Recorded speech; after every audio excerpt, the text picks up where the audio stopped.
प्यारे बच्चों, आज का जो हमारा टॉपिक है वो है determinant of A matrix.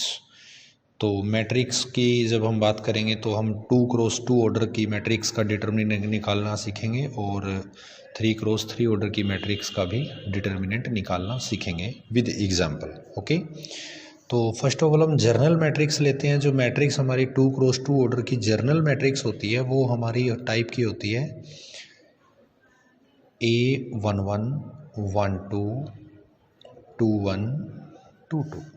Generally इस टाइप की मैट्रिक्स हमारी 2x2 ऑर्डर की टाइप की होती है। ओके, तो जब हम डिटर्मिनेंट की नोटेशन डालते हैं तो डिटर्मिनेंट की नोटेशन होती है ये, दोनों तरफ वर्टिकल्स लाइन होती हैं मैट्रिक्स के, तो ये नोटेशन हमारी आ जाती है डिटर्मिनेंट की। तो इस टाइप की मैट्रिक्स का जब हम डिटर्मिनेंट निकालते हैं तो उसमें फॉर्मूला क्या अप्लाई करते हैं। तो उस फॉर्मूले के लिए हम इसकी मल्टीप्लाई यहाँ करते हैं और इसकी मल्टीप्लाई यहाँ करते हैं। तो फॉर्मूला जो हमारे पास ड्राइव होके आता है वो है A11 की मल्टीप्लाई A22 के साथ माइनस, जब यहाँ से आप यहाँ मल्टीप्लाई करोगे तो आपने माइनस का साइन लेना है। ओके, तो इसकी मल्टीप्लाई हो जाएगी 21 A12। ओके, ये हमारा मैट्रिक्स का 2x2 ऑर्डर की मैट्रिक्स का डिटर्मिनेंट निकालने का मेथड था। ओके, तो एग्जांपल लेते हैं हम कि मैं एग्जांपल अगर की बात करूँ, एग्जांपल लेते हैं 2x2 ऑर्डर की मैट्रिक्स का। अब अगर आपको मैट्रिक्स दे रखी है, डिटर्मिनेंट 2x2 ऑर्डर का निकालना है आपने, और मैट्रिक्स है हमारी 2 9 3 और 4। तो ये हमारी मैट्रिक्स है, इसका हमने क्या करना है, ये 2x2 ऑर्डर में है तो हम इसका डिटर्मिनेंट निकालना चाहते हैं। तो हम लिखेंगे डिटर्मिनेंट A = 9 की 2 के साथ 9 × 2 = 18 - 4 × 2 12, देन डिटर्मिनेंट = 6। ओके, समझ आया? एक बार रिपीट करते हैं क्या कि आपने मैट्रिक्स का डिटर्मिनेंट निकालना है। तो डिटर्मिनेंट निकालने के लिए सबसे पहले आपकी जो मैट्रिक्स है वो ऑलवेज स्क्वायर मैट्रिक्स होनी चाहिए। जैसे 2x2 या 3x3 रेक्टेंगुलर टाइप की मैट्रिक्स के डिटर्मिनेंट में ये फार्मूला नहीं लगता और वो डिटर्मिनेंट नहीं निकलता हमारा।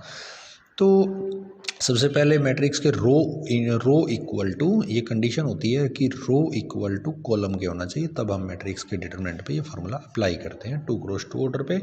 सिमिलरली हम बात करते हैं कि मैट्रिक्स का जो भी हमारा फॉर्मूला है 3x3 ऑर्डर की मैट्रिक्स जब हमारे को दी होती है तो A3 × 3 की मैट्रिक्स जर्नल जो मैट्रिक्स होती है हमारी, तो जर्नल होती है A11 1 2 1 3 2 1 2 2 2 3 3 1 3 2 3 3। ओके, ये हमारी जर्नल मैट्रिक्स है 3x3 ऑर्डर की। तो हम इसका डिटर्मिनेंट जब निकालते हैं, 3x3 ऑर्डर की मैट्रिक्स का जब हम डिटर्मिनेंट निकालते हैं तो उसके लिए हम फॉर्मूला जो यूज़ करते हैं, वैसे हम डिटर्मिनेंट की अगर बात करें, डिटर्मिनेंट हम किसी भी, क्योंकि इसमें ये R1 है आपकी, ये R2 है और ये R3 है, ये C1 है, ये C2 है, ये C3 है। तो बच्चों हम किसी भी C1 C2 C3 या फिर R1 R2 R3 से एक्सपेंड कर सकते हैं मैट्रिक्स को और उसका डिटर्मिनेंट निकाल सकते हैं, बट लेकिन जनरली हम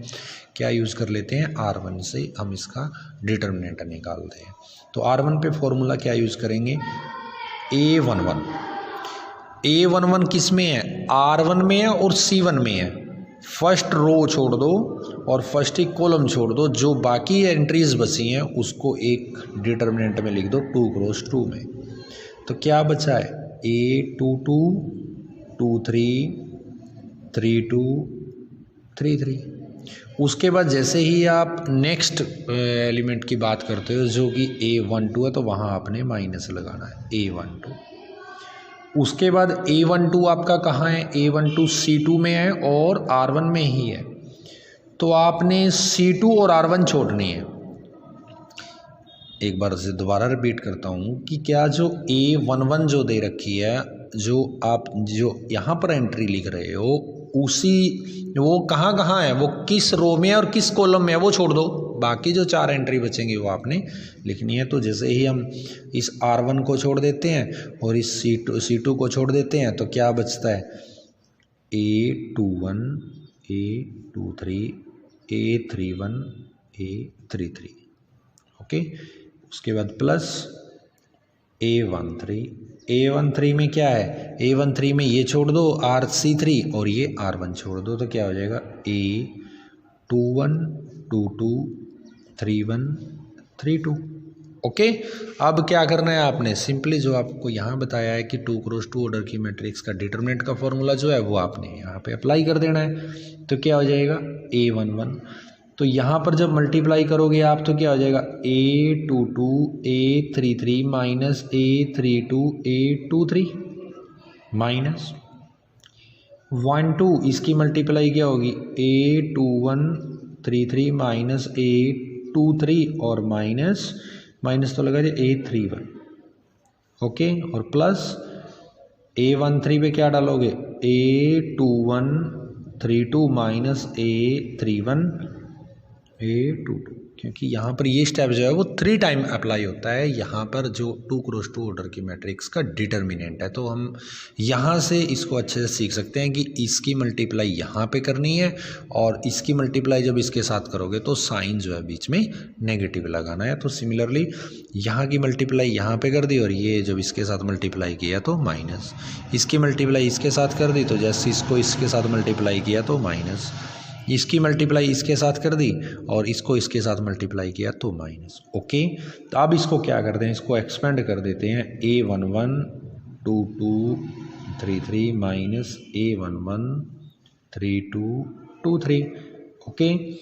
माइनस ये स्टेप खत्म हुआ, उसके बाद यहाँ पर A12 क्या होएगा A21 33 माइनस फिर A12 और A23 A31, next plus A13 A21 A32 और ये कर दिया minus A13 A31 A22, okay. और जहाँ पर ये साइन है हमारा, इस साइन का ध्यान रखना है, जैसे ये साइन किया आपने नेगेटिव होगा, जब इस यहाँ पे मल्टीप्लाई होगा तो ये पॉजिटिव हो जाएगा, ओके। साइन का ध्यान रखना है। अब इसे सारी जो एंट्रीज आ जाएंगी आपके पास, इनको मल्टीप्लाई करना है पहले तो इसको इन सभी को, फिर उसके बाद जो साइन है जो पॉजिटिव वाली टर्म आपने एक तरफ कर लेनी है और जो नेगेटिव वाली है वो एक तरफ कर लेनी है, फिर नेगेटिव में से पॉजिटिव को माइनस कर लेना है, ओके। उसके बाद जो है नेक्स्ट अब हम एग्जाम्पल की बात करते हैं। इसका एग्जाम्पल जो है नेक्स्ट 3 क्रॉस 3 ऑर्डर की मैट्रिक्स का एग्जाम्पल जब हम लेते हैं तो एग्जाम्पल जो है नेक्स्ट बच्चों एग्जाम्पल जो है हमारा एग्जाम्पल है 3 क्रॉस 3 2 क्रॉस 2 का। तो एग्जाम्पल जो है हमने वो कर लिया है 2 क्रॉस 2 का, अगर उसका डिटरमिनेंट निकाल के देख लिया हमने। अब हम बात करते हैं नेक्स्ट एग्जाम्पल जो है हमारा 3 क्रॉस 3 ऑर्डर की मैट्रिक्स का। जो एग्जाम्पल है 6 1 1 फर्स्ट R1 हो गया, ये R1 है, ये R2 है, ये R3 है, ये C1 है, C2 है, C3 है। तो इसका हम डिटरमिनेंट निकालते हैं। सबसे पहले हम नोटेशन में लिखते हैं, जो भी मैट्रिक्स हमारे को गिवन है हम सबसे पहले उसको नोटेशन में लिखते हैं उसकी। तो क्या हो जाएगा 6 1 1 4 -2 5 2 8 7, ओके। अब यहाँ पर हम ये फॉर्मूला अप्लाई करेंगे जो अभी हमने डिस्कस किया है, ये formula as it is apply करेंगे। बस यहाँ पे ये जर्नल में है, जो नोटेशन में के अकॉर्डिंग जर्नल में हमने डिटरमिनेंट की बात की है। तो अब जो है हमारे को मैट्रिक्स दी है 3 क्रॉस 3 की, तो हम कंपेयर करके जो एंट्री जैसे है उसको हम कर लें। कुछ बच्चे क्या करते हैं, इस पर रट्टा लगा लेते हैं। तो बच्चों रट्टा नहीं लगाना, अपने मेथड को समझना है, कोई रट्टा लगाने की जरूरत नहीं है। उसके बाद तो कैलकुलेशन करनी है, मल्टीप्लाई करना है और एडिशन करना है आपने। तो स्टार्ट करते हैं हम सबसे पहले R1 के अकॉर्डिंग जो एक्सपेंड करते हैं, R1 के अकॉर्डिंग सबसे पहले 6 एंट्री आपने लिखनी है। उसके बाद 6 किस में है, R1 में है और C1 में है, तो छोड़ दो, क्या आ जाएगा -2 5 8 और 7। उसके बाद -1, क्या -1 माइनस साइन आएगा, 1 आ जाएगा। 1 किस में है, R1 में है और C2 में है, तो क्या आ जाएगा 4 5 2 और 7, ओके। +1 आ जाएगा। उसके बाद आपने क्या करना है, 1 किस में है, C3 में है और R1 में है, तो क्या आ जाएगा 4 - 2, 2 और 8। ओके, ये एंट्री आपको लिखनी आनी चाहिए अच्छे से। और जिस भी एंट्री को हम यहाँ पर लिख रहे हैं, जिस भी एंट्री को यहाँ पर लिख रहे हैं, उसी जिस रो में और जिस कॉलम में वो एंट्री है उसको आप छोड़ के चलो। नेक्स्ट फिर क्या होगा, 6 इसकी मल्टीप्लाई यहाँ पे कर दो, माइनस कितना हो जाएगा 14, जब इसकी मल्टीप्लाई करोगे तो -40। ओके, -1 बाहर है, इसकी मल्टीप्लाई करते हो तो 28, इसमें से करते हो -10। ओके, +1 बाहर है, इसकी मल्टीप्लाई करते हो तो 8 की 4 के साथ 32 और इसकी इसके साथ मल्टीप्लाई होगी तो -4 बनेगा, पर एक माइनस आएगा तो वो +4 कर देगा। ओके, एक बार मैं दोबारा से रिपीट कर रहा हूँ कि यहाँ पे 6 के अकॉर्डिंग ये दोनों एंट्रीज आ गई, उसके बाद 1 के अकॉर्डिंग ये 4, 5, 2, 7 आ गया, 1 के अकॉर्डिंग 4 - 2, 2 और 8 हो गया। अब हम इनकी मल्टीप्लाई करते हैं, जैसे मल्टीप्लाई करने के बाद जैसे 2 का -14 हो गया, ये 40 हो गया, ये 28 हो गया, ये 10 हो गया, 32 हो गया और ये +4 हो गया। अब हम क्या करते हैं, पहले 6 बाहर है, इसको ऐड कर लो, कितना हो जाएगा 54, साइन जो है वो नेगेटिव आएगा। अब माइनस बाहर है, जब इसको आप ऐड करते हो तो ये 18 हो जाएगा, प्लस जब इसमें ऐड करेगा तो 36 है, बाहर 1 है, 1 पे कोई इफेक्ट अंदर नहीं पड़ेगा, तो जनरली मैं लिख के बता रहा हूँ आपको अच्छे से। उसके बाद आप मल्टीप्लाई कर दो, जैसे ही आप मल्टीप्लाई करते हो, मल्टीप्लाई यहाँ पर जब मल्टीप्लाई होगी 6 की 4 के साथ मल्टीप्लाई होगी तो कितनी वैल्यू बनेगी आपकी, 6 × 4 2 जो 2 है 3 2 4 माइनस, और यहाँ पर ये माइनस का 18 प्लस का जो हो जाएगा 36। ओके, तो जब आप इसमें नेगेटिव वाली टर्म जब आपके पास बनती हैं, पॉजिटिव और नेगेटिव का कम्बिनेशन बन जाता है, तो नेगेटिव वो एक साइड कर लो और जो पॉजिटिव है वो बच्चों एक साइड कर लो। तो यहाँ से क्या होगा, नेगेटिव और नेगेटिव जब ऐड होंगे तो माइनस का कितना हो जाएगा 342। ओके, इसमें 24 और ये 18 है तो 342 हो जाएगा, और प्लस का कितना रह गया हमारा 36 रह गया। अब नेगेटिव और पॉजिटिव जो साइन बड़ा है उसमें से वो चीज़ नेगेटिव हो जाएगी, तो जैसे ही माइनस का 340 और ये 36 है तो माइनस का 306, क्योंकि साइन जो है वो पॉजिटिव आएगा, तो ये आपका डिटर्मिनेंट आ जाएगा किसका, इस मैट्रिक्स का जो है वो डिटर्मिनेंट हमने फाइंड आउट कर लिया, जो कि -306 आया। ओके, मैं एक बार से रिपीट कर रहा हूँ प्रोसेस जो है, क्योंकि बच्चों जो ये मेथड है ना, ये मेथड आगे हमारा बड़ा हेल्पफुल होता है। इस मेथड के अकॉर्डिंग हम एडजॉइंट निकालते हैं मैट्रिक्स का, और एडजॉइंट इस मेथड से जैसे एडजॉइंट निकल गया, एडजॉइंट के बाद हम डिटर्मिनेंट से डिवाइड करके उसका इन्वर्स निकाल लेते हैं। तो बीएससी फर्स्ट ईयर में और बीए फर्स्ट ईयर में अलजेब्रा की बुक में जो ये मेथड है बड़े अच्छे से दे भी रखा है, आप वहाँ से भी प्रैक्टिस कर सकते हो इस मेथड के अकॉर्डिंग डिटर्मिनेंट निकालने की। तो उसके बेस पे आपने ये क्वेश्चन तैयार करने हैं। अब मैं एक बार से रिपीट कर देता हूँ, क्या है आपके पास 2 क्रॉस 2 ऑर्डर की मैट्रिक्स गिवन है, जनरल मैट्रिक्स आपको पता होनी चाहिए, उसके अकॉर्डिंग इसकी मल्टीप्लाई यहाँ और इसकी मल्टीप्लाई यहाँ करते हो नेगेटिव। ये तो सिंपल है 2 क्रॉस 2 ऑर्डर की मैट्रिक्स का डिटर्मिनेंट निकालना।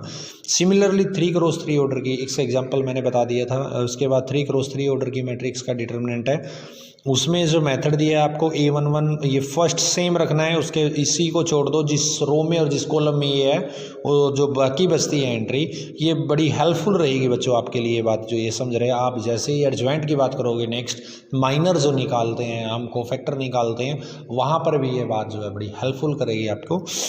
तो A11 छोड़ दिया हमने, ये C1 छोड़ दिया, R1 छोड़ दिया, ये एंट्री -A12, उसके बाद C2 छोड़ दिया, R1 छोड़ दिया, तो ये एंट्रीज आ जाएंगी।